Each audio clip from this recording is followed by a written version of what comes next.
So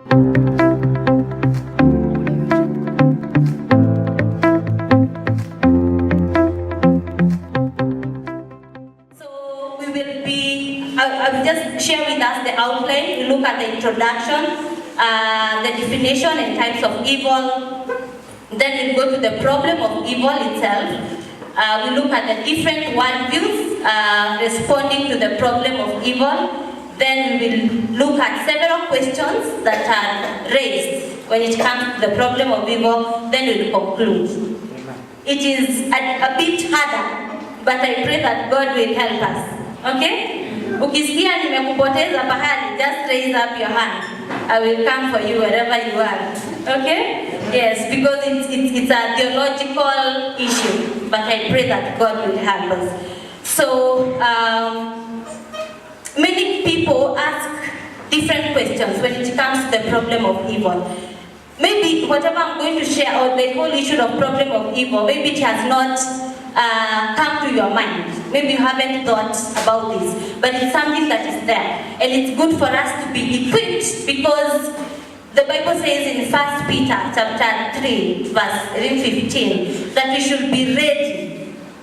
Every time we should be ready and willing to give a reason for the faith that we believe in. I'm paraphrasing. We should be always ready to tell people why do we believe that God is good, but still evil is existing. So maybe you have never gotten to that point of questioning God, but I pray that God will equip us so that when every others and the other people come to us, we'll be able to respond accordingly. Some of these questions that leaders people's minds includes, if God is an all-good God, why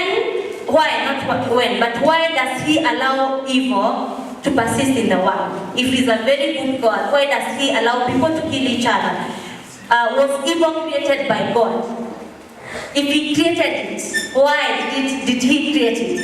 If He did not create it, can He eliminate it if He's an all-powerful God? Why do evil affect good and innocent people? Have we had this question? Yes. We have? Yes, so I hope that we will be able to respond. I may not be able to respond everything, but we will look at it. And these questions have been raised to affect the Christian faith, our Christianity. And by the end of this session, I pray that we will be able to give a response and a defense to our faith. And I want us to look at the definition of evil. What is evil? When we talk about evil, for the purpose of this sharing, this is how I will define it. I know it can be defined in many different ways, but if I define it so wide, it will force me to go to another philosophical issue of the problem of suffering and pain, and will not be able to finish up here. Maybe we'll do it in Best P class. When you're on a Best P. Yes, maybe we can do it in Best P. But for the sake of this, the problem of evil, this is how I will define evil. It is profoundly immoral and wicked. Profoundly immoral and wicked. And the synonym of evil, it is wicked, bad, wrong, sinful, unholy, all those things that are not good. And the opposite of evil is good or violence and other terms. And some of the evils that we are talking about here includes the killings that we see, injustices, sexual immorality, racism, alcoholism, human trafficking, slavery, poverty, rape, all those things that when we see them, we see evil. And what is evil and good can only be determined by God. Praise the Lord. Because how can you tell that it is not good to kill? Why do we feel it's not good to kill? Because of the commandment that God gave, right? Why do we tell that it's not good to rape? Because it is so clear in the Bible that we should not do this and this and this. So the only way we can be able to know evil and good, it is only by God's standards. And God is the one who gives standards of goodness. Praise the Lord. Amen. There are different types of evils, and most of them are human evil. And these human evils, they can be categorized into two: intentional and those that are not intentional. When we talk about intentional evils, come from an act that a man conceives that I want to do this. For example, killing. You know, when you want to kill, you know, using a gun, using a knife, using a bomb, or even a pen. A pen it's a human evil, because I can decide to write something today that will cause evil, right? And even the tongue, it can be evil, because I can decide today to abuse someone or even to make them kill themselves. So that is an intentional human evil. There are other unintentional human evils, right? For example, when you get an injury through a plane crash or an accident.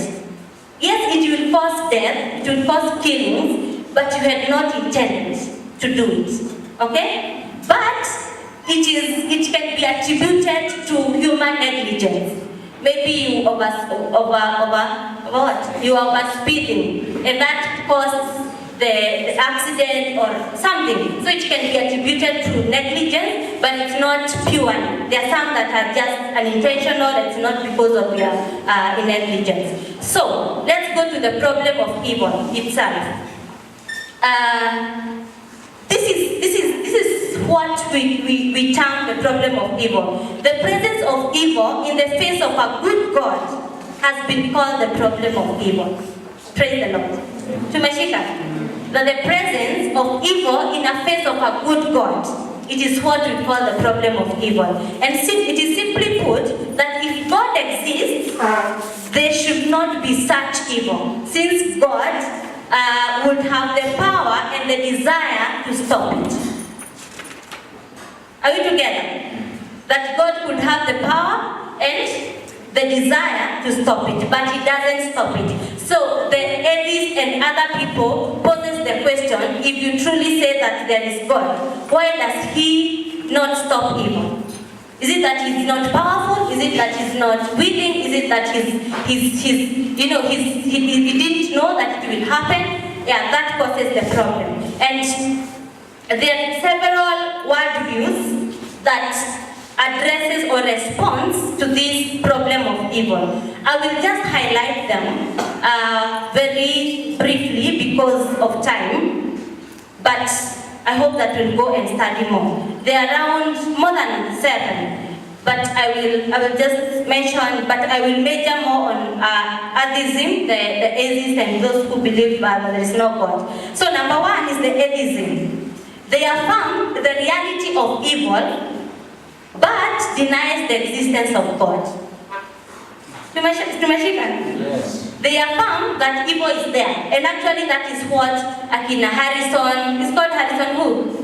Yes, that's the president of the atheism in Kenya. They affirm that there is evil is there in Kenya, or even in the world, but they deny that God exists. And this is how they argue it. If God is all good, He will destroy evil. If God is all powerful, He can destroy evil. But evil is not destroyed. It still exists. Hence, there is no such a God. We have gotten the argument. We have gotten it.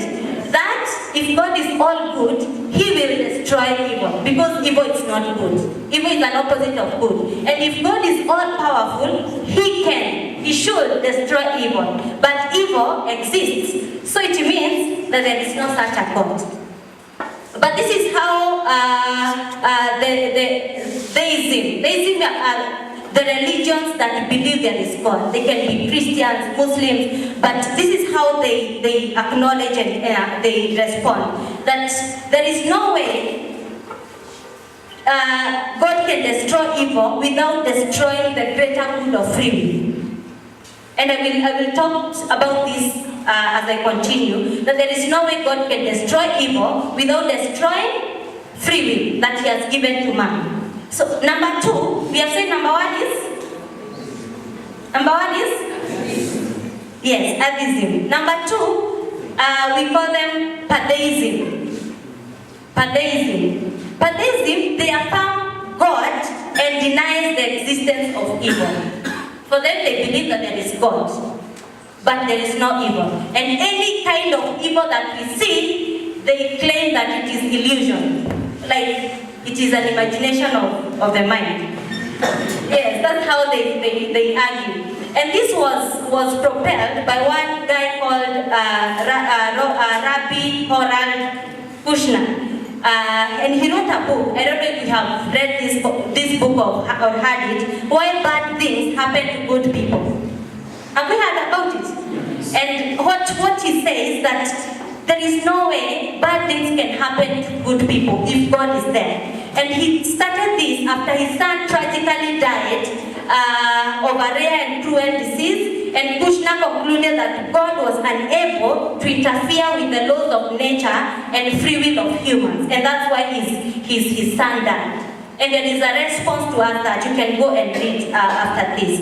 Then there is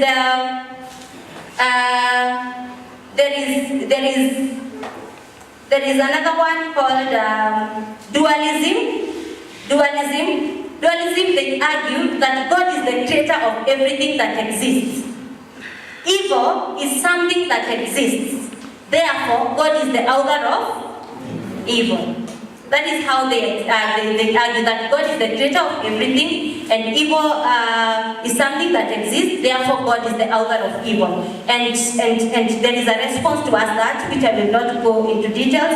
Then there is another one called impossibilism. Impossibilism. This is how they argue that God could not foresee evil. It claims that God is all-powerful and all-knowing, but neither he could foresee evil would occur when he made the world.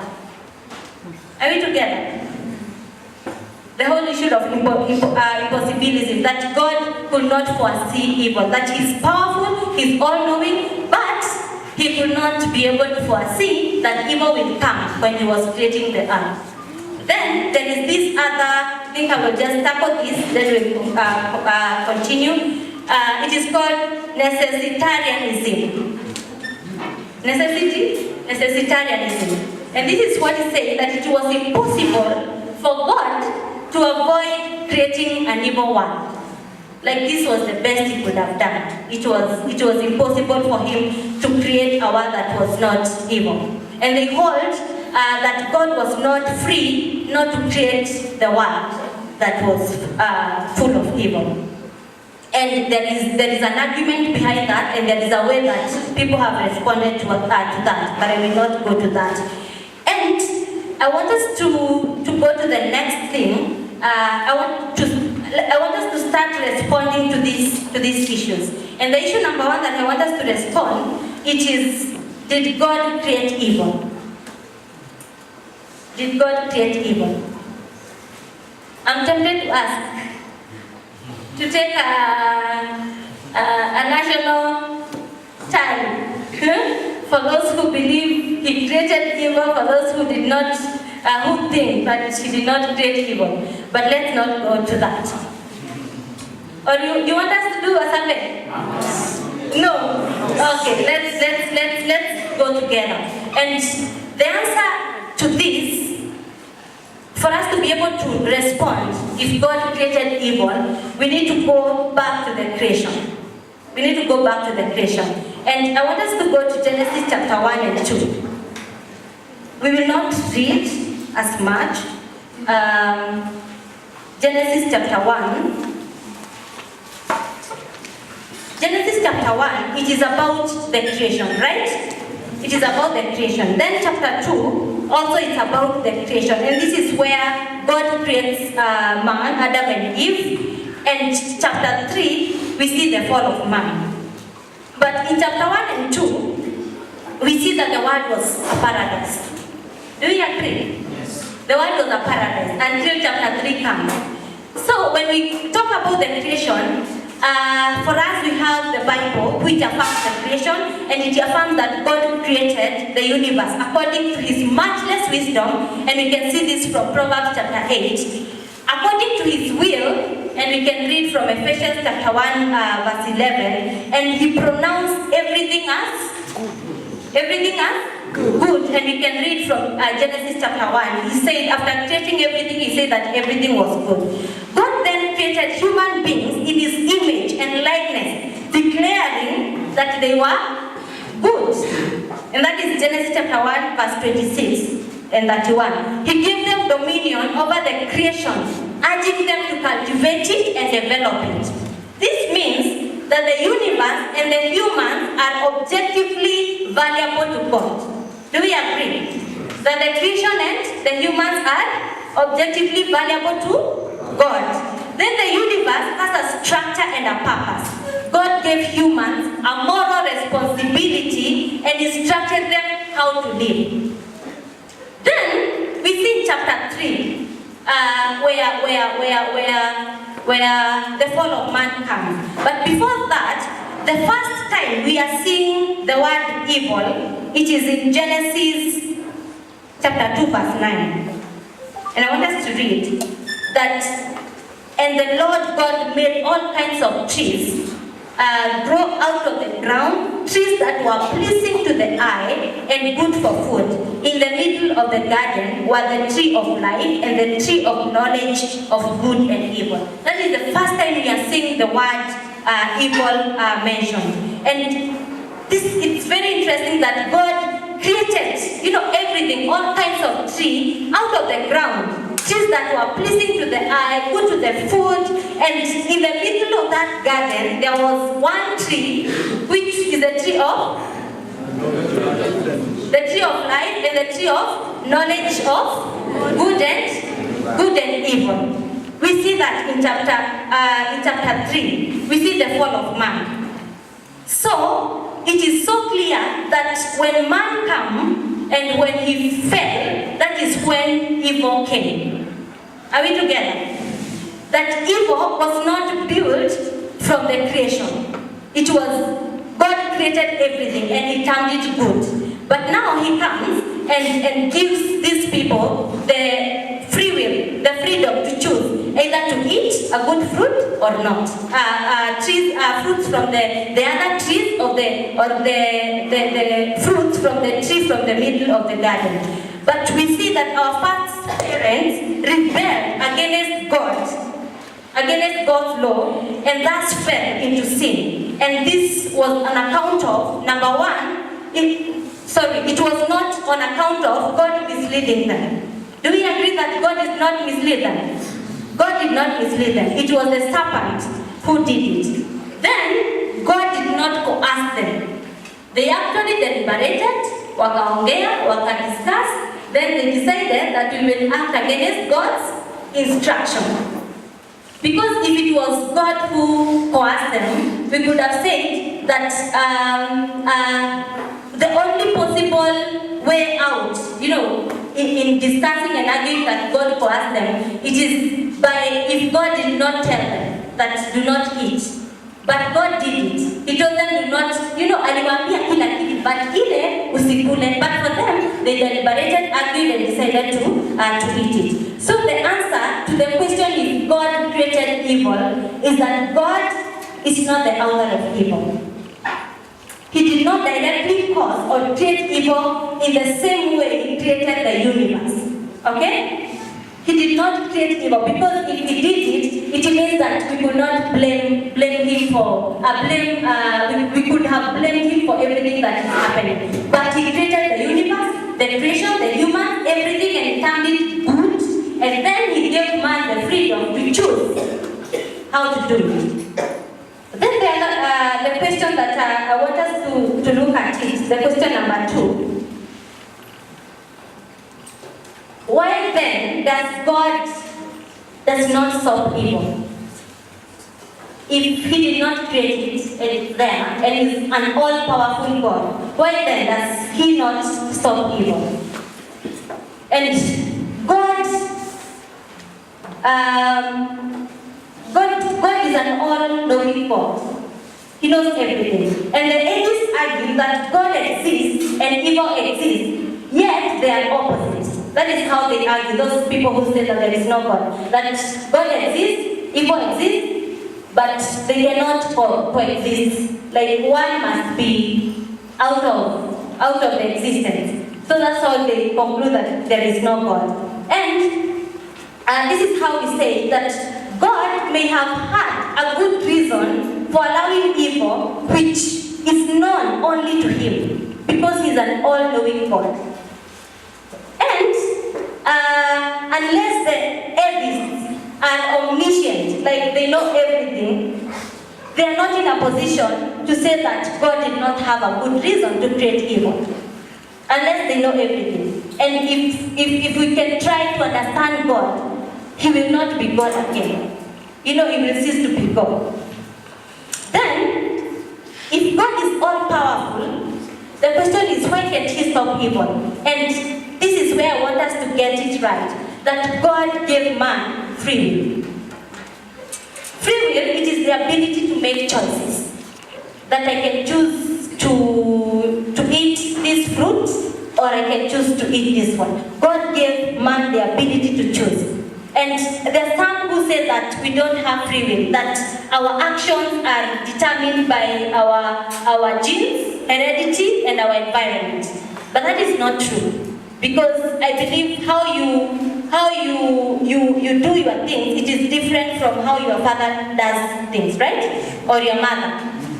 Or even in this environment, we have the same environment, right? If only our genes and environment determines how we do things, it means that all of us will be doing things the same way. But there is a place of free will that God has given unto us that makes us decide what to do and what not to do. So man was given this ability to make the decision, and God was so gracious that he did not hide the information about the different trees in the garden, or even their works. But he made the decision of just making them know so that they will make a decision to choose. They will make a decision to choose good or evil. So, why then did God create a world without human freedom? That is the question that arises after that. If God knew that this man will choose evil, sometimes, why did he not create a world that does not have human freedom? And this is what we say, that because that would have been a world without humans. A world without hate, but also without love, cannot be lived by humans. We will be similar with animals. Because animals cannot love. Can they? Do they love? They only like, but they don't have the affection that human beings have. They cannot love. Like unapata wameenda harusi. Like for them, their love is so limited. It is only equivalent to life. But only human beings can be able to choose love. And love too proceeds from free will. Okay? All of us here, we have been in love one time, in our lives. It's the opposite gender, or loving your mother or your father. Just the whole issue of love. And love comes from free will, right? If love is forced, it is not love anymore. That is rape. Yes, if you are forced to love, it is not love. That is rape. So, God, he could not have created a world without human freedom because it could not be fair. And we say that God is just, and it's so clear in his word that God is a just God. So if he created men in a way that they have been programmed, that wewe utaamuka, uende hivi, ufanye hivi, unipende, hakungekuwa na the option of choosing what to do. Then we ask ourselves, if all things are possible with God, why didn't God create a world without sin? And I think I have said this, but I will respond that the answer is that he actually did. He created a world without sin. Okay? Yeah. Yes, and that is one thing that we need to be very clear, that God created a world without sin, according to Genesis 1 and 2. God did not create sin nor evil. Everything he created was good, and good is the opposite of evil. Evil's source is not God's power, but man's freedom. Okay? That evil's source is not God's power, but man's freedom. Then we ask ourselves, but isn't it a world with free human beings, but no sin possible? This is what I mean. Isn't it not possible to have a world that is free of have free human beings, like have freedom but no sin? You may get? And the answer is, it is indeed possible. It is possible. And God created just such a world. But such a world can only be achieved by us deciding not to choose sin. Okay? Because we are the people who cause evil. So if we decide that from today we will have a world that we are free to do everything that we want, but we will not choose sin, which means that we'll be able to have a world that is having a world that has freedom but does not have sin. So, if God is all good, why do evil affect innocent people? If God is good, why do you find that someone who is very innocent have been affected by evil or all those things? And God is all good. He does everything for the good of his people. That is his principle, and that is spirit. That he does everything for the good of his people. And if someone can conclude that God is not all good, it begs the biggest question to know the mind of God, which can only happen to a finite being. You know, no one can understand the mind of God. And God is the one who created us, right? And there is an analogy that is given that if, for example, you have a garden in your compound, and it is, mavitu zinaanza, the shrubs are growing. Do you have the authority to cut? Do you have the authority to cut the weeds and the shrubs? What if you have your neighbor's garden have shrubs? Are you allowed to cut them? You can't do it. So that is the same argument that we have to argue, that He's an all-knowing God, He's a powerful God, He's almighty, He's sovereign, so He has power to do whatever He wants. Some atheists argue that God, and this is a different subject, the whole problem of suffering. I will just mention in passing, and then you can go read it after that. If God, sometimes the natural calamities, they happen, the floods, the earthquakes, and people die. So, are we okay? Yes.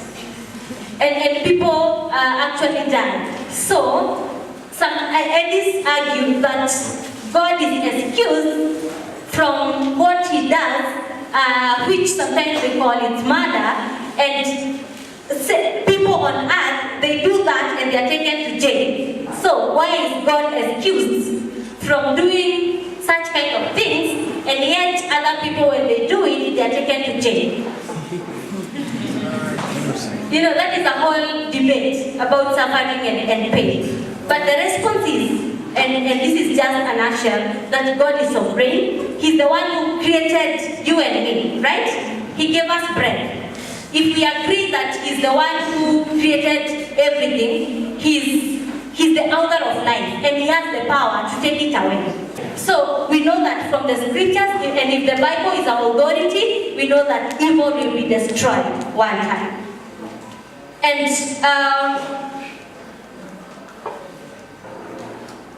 what is God doing about the fallen world? Because this is a fallen world, and let me just mention this. The question of, is this the best world possible? Like, is this the best world that could ever have?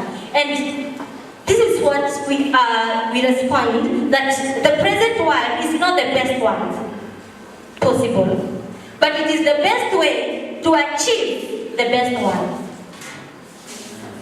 Praise the Lord. It may not be the best world because of the evil, but there is a time that is coming, evil will not be there, and that means that we'll have the best world ever. Okay?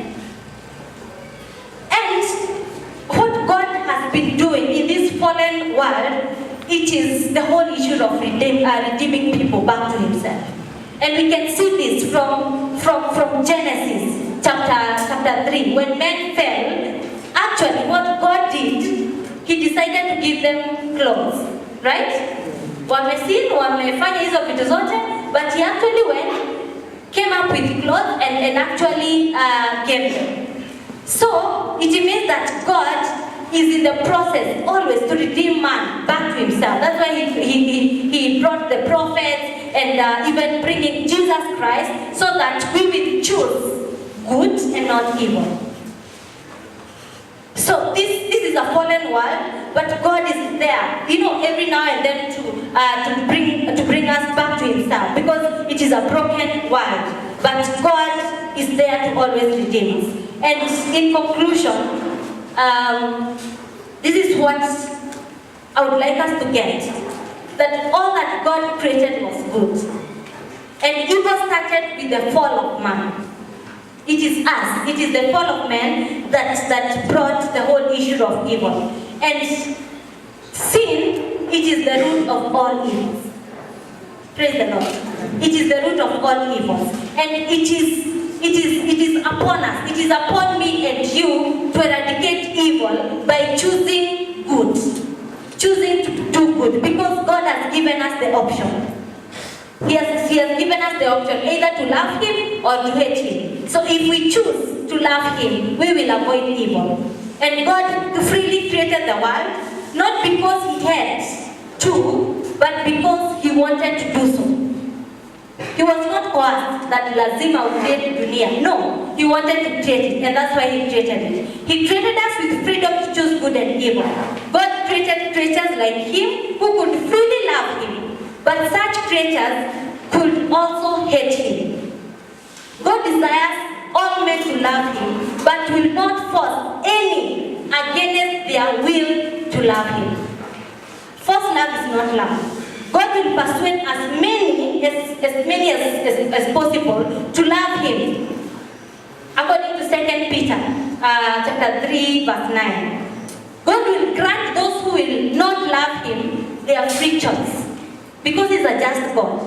Those who will love him, he will give them the reward, heaven and eternal life. But those who will not love him, they will freely choose not to love him, he will give them their free choice, which is heaven. And God's love is magnified when we return his love. Since he first loved us, as well as when we don't, his love is still there. Either we love him or not, he's still there, because his love is not determined by our love.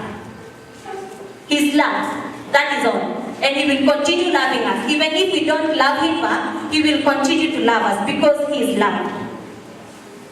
And he gave his son for us so that we may decide and choose to love him. May our hearts focus on his nature. And this is what I would like us to come out with, even as we go out, that may our hearts focus on his nature, because evil is the problem of the heart. Praise the Lord. Evil is the problem of the heart. Even those people who talk about, that there is no God, all those things, it is about the heart. If our heart are inclined to God, if our heart are inclined to know that God is an all-knowing God, sovereign God, almighty God, a God who never changes, if our hearts are inclined to that, we will be able to see God through his own eyes. Praise the Lord. And we'll be able to avoid evil. We have the power to increase the evil or to reduce it. May we use the freedom that God has given unto us to choose good and not evil. Praise the Lord. Amen. And we can only be good if we have Jesus in our lives. We cannot acquire any goodness out of Christ. Because man in his own natural the way man he's prone to choose evil things. If you are presented two things, if you are not led by the Holy Spirit or Jesus, you will not be able to choose the right thing. And that's why Jesus, he's the only way, the truth, and the life. Because without him, we can never. We will only add or increase the evil in the world. And we'll make this argument bigger and bigger and bigger. So, may the Lord help us as Christians that we will choose good. That the freedom that God has given unto me, I will choose to speak good to my neighbors. I will choose to speak good to my friends, but not to hurt them. Because God will not take away the freedom that he has given unto us. Because if he takes it away, he will cease to be a good God. And because he's a good God, he will continue to give us free will, and he will always desire and persuade us to choose the good things.